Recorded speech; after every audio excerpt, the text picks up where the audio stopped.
Hello, I'm Richard Hooper and this is SatTV Week. Now I'm pleased to be joined by Alex, the CEO of ND SatCom. Alex, thanks for joining us. Can you tell me a little bit more about what is disrupting the satellite industry in terms of technologies? Well, I think there's a lot of talk about different technologies right now. We're talking about the LEO GEO constellations, the way that it's going to influx the business in many ways. From our side, you have to remember we're coming from the ground segment.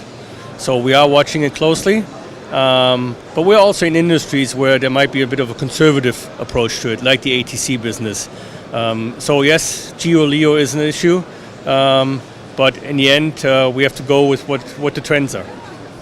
Now you have a particularly excellent product in the Skywan product. Why is it so popular? Skywan 5G is obviously the next generation coming out of the Skywan family. We have invested considerable amount of R&D into it over the years, and now we're finally at a point where this product is answering the questions of the market and the demands of it. That means we have come up with a platform that is flexible and that is obviously at the high-end technology base. At the same time, we're not just stopping now. So we're continuing to further develop the product by answering the questions and the demands that our customers have, by doing it in-house, one of our competitive advantages. So it is catching traction, and I think it's just the result of the work that has been put into it. Now, you have mentioned in the past that you're driving that towards Africa, but that's not the only region, is it? No.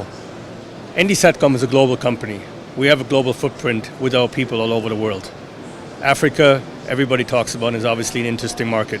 We're also looking to further deepen our penetration into Latin America, into Southeast Asia.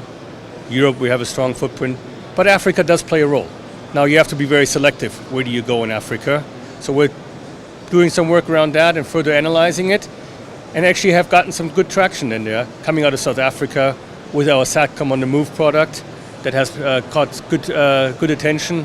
So I'm confident that we can make a good move in Africa, but it's not the only play. Now you're becoming involved in the government and military sectors. With that, there are inherent problems. How are you dealing with that?